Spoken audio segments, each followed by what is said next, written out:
सासू माँ की नई सहेली। प्रिया किचन में चाय बना रही होती है और सुमन ड्राइंग रूम में बैठकर मजे से टीवी देख रही होती है। तभी दरवाजे की घंटी बजती है। प्रिया, जरा देखना तो कौन आया है। देखती हूँ मम्मी जी। प्रिया दरवाजा खोलती है तो सामने पड़ोस वाली विमला आंटी खड़ी होती है। नमस्ते आंटी जी, कैसी हैं आप? मैं तो बिल्कुल ठीक हूँ बेटा, पर तेरी सास को क्या हुआ है? आजकल कहीं दिखती ही नहीं है। जब देखो तब टीवी के आगे जमी रहती है। अंदर तो आइए आंटी। अरे ओ दीपक की अम्मा, कहाँ हो? अरे विमला, आओ आओ, क्या बात है, बड़े दिन बाद याद आई तुम्हें मेरी। मैं तो हमेशा ही तुम्हें याद करती हूँ, पर तुम ही गायब रहती हो और आजकल तो बाहर भी नहीं आती जाती। तबीयत तो ठीक है ना तुम्हारी? अरे तबीयत को क्या होना है, इस उम्र में तो कुछ ना कुछ लगा ही रहता है। मेरी छोड़ो, तुम ये बताओ कि क्या चल रहा है गली मोहल्ले में। तुम गली मोहल्ले की छोड़ो, चल तो तुम्हारे पड़ोस में रहा है। तुम्हारी नई सहेली आई है। मेरी कौन सी नई सहेली? मैं तो यहाँ बस तुमसे बातचीत कर लेती हूँ या फिर बाजू वाली शर्मा की बहू से दो चार बातें कर लेती हूँ। इसीलिए तो कहा कि तेरी नई सहेली आई है। अब कोई पड़ोस में आया है तो बात तो होनी ही है। कम से कम इसी बहाने हमारा भी एक ग्रुप बन जाएगा। फिर सब मिलकर अपनी बहुओं की शिकायतें किया करेंगे। दोनों हंसने लगते हैं। तभी प्रिया चाय लेकर आती है और सामने टेबल पर रख देती है। दोनों चाय पीती हैं और बातें करते हैं। चलो मैं चलती हूँ, अब कल मिलते हैं। राम राम। अगले दिन प्रिया किचन में कुछ काम कर रही होती है और सुमन आराम से सोफे पर बैठकर मटर छिल रही होती है। तभी डोरबेल बजती है। प्रिया दरवाजा खोलती है तो सामने उनकी नई पड़ोसन खड़ी होती है। जी, आप कौन? मैंने पहचाना नहीं। नमस्ते बेटा, मैं शारदा, आपके बगल वाले घर में अभी 2-4 दिन पहले ही शिफ्ट हुए हैं। ओह अच्छा अच्छा अच्छा, नमस्ते आंटी, अंदर आइए ना आप। देखिए तो मम्मी जी, आज कौन आया है। इतना कहकर प्रिया किचन में चाय बनाने चली जाती है।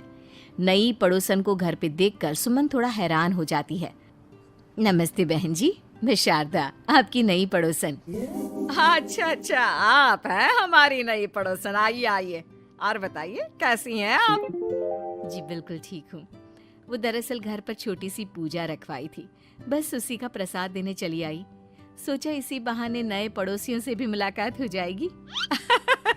ये तो बहुत अच्छा सोचा आपने। सुमन प्रिया को आवाज लगाती है। अरे ओ बहू, जरा चाय पानी का तो आके पूछ लो। ये आजकल की बहुएं भी ना, जब तक बोलो नहीं तब तक कुछ नहीं करेंगी। आई मम्मी जी। प्रिया चाय लेकर आती है।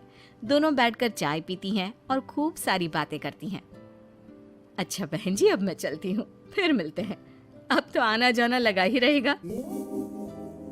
शारदा के जाने के बाद प्रिया किचन से बाहर आती है। क्या बात है मम्मी जी, आप दोनों को देखकर तो लगा ही नहीं कि पहली बार मिल रही हो। आप दोनों तो बिल्कुल बिछड़ी हुई सहेलियों की तरह बातें कर रही थी। अरे जब दो औरतें मिल जाती है ना, तो बातें अपने आप ही निकल आती है। अब तू अपने काम पर ध्यान दे, बातों पे नहीं। ऐसे ही कुछ दिन बीत जाते हैं। अब सुमन और शारदा अच्छी सहेलियां बन गई होती हैं। दोनों एक साथ मंदिर जाती, मार्केट जाती और कभी कभी तो विमला भी इनके साथ मिलकर खूब हंसी ठिठोली करती। एक शाम तीनों बैठकर सुमन के घर पर चाय पी रही होती हैं कि तभी बहुत तेज बारिश शुरू हो जाती है। सुमन जोर से प्रिया को आवाज लगाती है। प्रिया, ओ प्रिया, देख कितनी तेज बारिश हो रही है। जाके छत से सारे कपड़े ले आ, नहीं तो सब भीग जाएंगे। सुमन 2 बार आवाज लगाती है लेकिन प्रिया का कोई जवाब नहीं आता। शायद प्रिया कुछ काम कर रही है, इसीलिए कुछ जवाब नहीं दे रही। अरे काहे का काम, आराम फरमा रही होगी महारानी। तभी प्रिया बीमार हालत में अपने कमरे से बाहर निकलती है। हाँ मम्मी जी, क्या हुआ? मेरी तबीयत थोड़ी ठीक नहीं है ना, इसलिए आग लग गई। अरे सारे कपड़े भीग गए और तुझे सोने से फुर्सत नहीं है। सबके सामने सुमन के मुंह से ऐसी बातें सुनकर प्रिया उदास हो जाती है और छत से कपड़े उतारने चली जाती है। सुमन, ये क्या बात हुई? प्रिया ने बताया ना कि उसकी तबीयत ठीक नहीं, इसलिए उसकी आंख लग गई। तुम भी ना खामखा उसे सबके सामने सुना दिया। अरे आप नहीं जानती शारदा जी, कुछ बहुएं ना बहुत आलसी होती है, घर का एक काम नहीं करना चाहती। ऐसा नहीं है सुमन, तुम्हारी बहू तो बहुत प्यारी है, तुम्हारी सारी बात भी तो मानती है। हाँ सुमन, तुम प्रिया के बारे में ऐसा क्यों सोचती हो? मेरी भी दो दो बहुएं हैं, लेकिन मैं उन्हें अपनी बेटियों की तरह रखती हूँ। आखिर वो भी तो किसी की बेटियां ही है ना।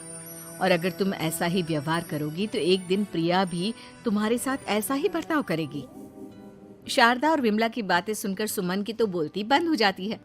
वहीं प्रिया भी बाहर से सारी बातें सुन रही होती है।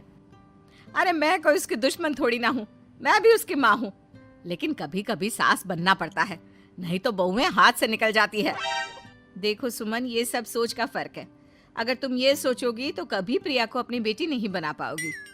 इतना कहकर शारदा और विमला वहां से चली जाती हैं और सुमन अकेले बैठकर उनकी बातें सोचने लगती है। अगले दिन प्रिया और दीपक अपने कमरे में बैठकर बात कर रहे होते हैं और सुमन उनके कमरे के बाहर कुछ काम कर रही होती है और उन दोनों की बातें सुन लेती है। दीपक, तुम्हें पता है हमारे पड़ोस में जो शारदा आंटी है ना, बहुत अच्छी हैं। अच्छा, ऐसा क्या हो गया जो तुम्हें वो इतनी अच्छी लगने लग गई? कुछ खास नहीं, बस कल जब मम्मी जी मुझे सबके सामने सुना रही थी तो शारदा आंटी ने मेरा साथ दिया। मैं तो सच में हैरान ही रह गई थी जब उन्होंने मम्मी जी को मुझसे ऐसा बर्ताव करने के लिए मना किया। अच्छा, फिर क्या हुआ? होना क्या था, शारदा आंटी तो मम्मी जी को समझा ही रही थी कि बहू को भी बेटी की तरह ही रखना चाहिए, लेकिन मम्मी जी तो मम्मी जी है ना, उन्हें तो मुझ में हमेशा कमी ही दिखती है। काश मुझे भी शारदा आंटी जैसी सास मिली होती जो मुझे भी अपनी बेटी जैसी समझती। सुमन ये सब सुनकर बहुत उदास हो जाती है और वहां से चली जाती है। प्रिया की बातें सुमन के कानों में बार बार गूंज रही थी। उसे बहुत शर्मिंदगी महसूस हो रही थी कि उसने प्रिया के साथ बहुत गलत किया है।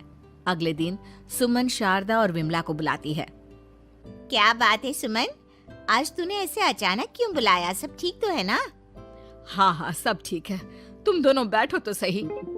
तब तक दीपक और उसके पापा भी आ जाते हैं। प्रिया, तुम भी आ जाओ। क्या हुआ मम्मी जी, आपने बुलाया? हाँ प्रिया बेटा, मैं आज सबके सामने तुमसे माफी मांगना चाहती हूँ। मैंने आज तक तुम्हारे साथ बहुत बुरा व्यवहार किया है, लेकिन तुमने कभी भी मेरे साथ बुरा बर्ताव नहीं किया। मुझे अपनी गलती का एहसास हो गया है, हो सके तो मुझे माफ कर देना। प्रिया अपनी सास की बातें सुनकर हैरान हो जाती है। उसकी आंखों में आंसू आ जाते हैं। प्लीज मम्मी जी, आप मुझसे माफी मत मांगिए, मैं भी आपकी बेटी ही हूँ। वैसे एक थैंक यू तो मेरी नई सहेली को भी बनता है, जिसकी वजह से मुझे मेरी गलती का एहसास हुआ। शारदा बहन, आपका बहुत बहुत शुक्रिया जो आपने मेरी आंखें खोल दी। अरे क्या सुमन, तुम भी ना। तो फिर इसी बात पर चाय और पकोड़े हो जाए? हाँ हाँ, क्यों नहीं।